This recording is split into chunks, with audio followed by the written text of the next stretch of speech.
Welcome to the Workplace Minute, powered by H3HR Advisors and sponsored by Paychex, one of the leading providers of HR, payroll, retirement, and software solutions for businesses of all sizes. My name is Steve Boese. Japan tries the 4-day workweek to address declining birth rates. As Japan struggles with a record low fertility rate, Tokyo's government is trying new strategies to try to encourage families to have more children. The capital's government is introducing a 4-day workweek for its employees starting in April of 2025. In effect, a standing 3-day weekend for state employees. The policy applies to more than 160,000 employees of the Tokyo Metropolitan Government, one of Japan's largest employers. We will continue to review work styles flexibly to ensure that women do not have to sacrifice their careers due to life events such as childbirth or child-rearing, Tokyo Governor Yuriki Koki said in a speech last week, according to a report in the Japan Times. The local Tokyo government also said that it would allow parents with children in grades 1 to 3 of elementary school to sacrifice some of their salaries in order to finish work early each day.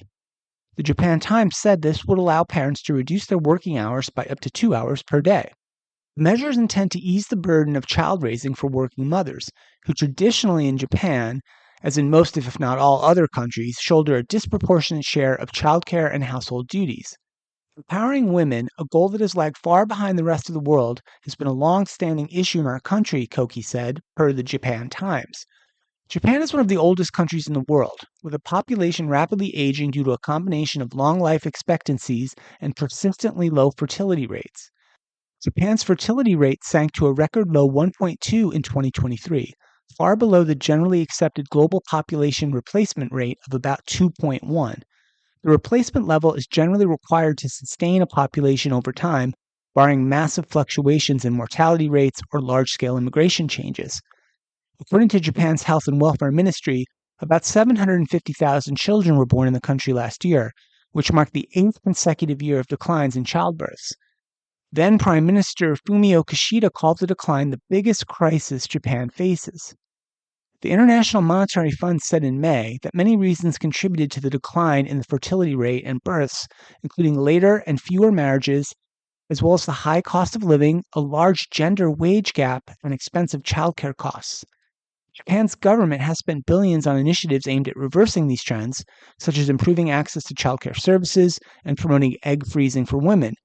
So far, none of these programs has succeeded in stalling or reversing the declining birth rate. The local government in Tokyo announced earlier this year the launch of a new dating app that required users to verify their income and their desire to marry and potentially start families in the hopes of encouraging more marriages. Meanwhile, other Asian countries facing similar declines in marriage and fertility rates have introduced their own creative methods to try to help single people find a match. South Korea, for example, is spending heavily on preventing loneliness, as well as offering money to reverse men's vasectomies and providing subsidies to new parents. Tokyo's adoption of a 4-day working week is meant to offer working parents more flexibility and time to better prepare for children and then to manage their childcare responsibilities once they have children. But it, as well as all the other similar kinds of interventions I've mentioned, don't do anything to address the excess burdens that traditional gender roles place on working mothers, both in Japan and elsewhere.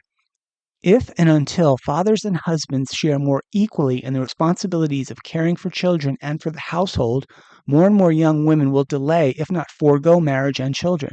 We are seeing in countries all over the world that are experiencing declining birth rates that women are not willing to accept the traditional burdens that societies, and let's be honest, that men have always imposed on them.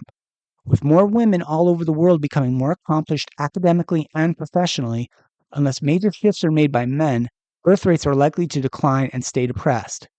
But at least in Tokyo anyway, many of these single and child-free workers will enjoy more free time.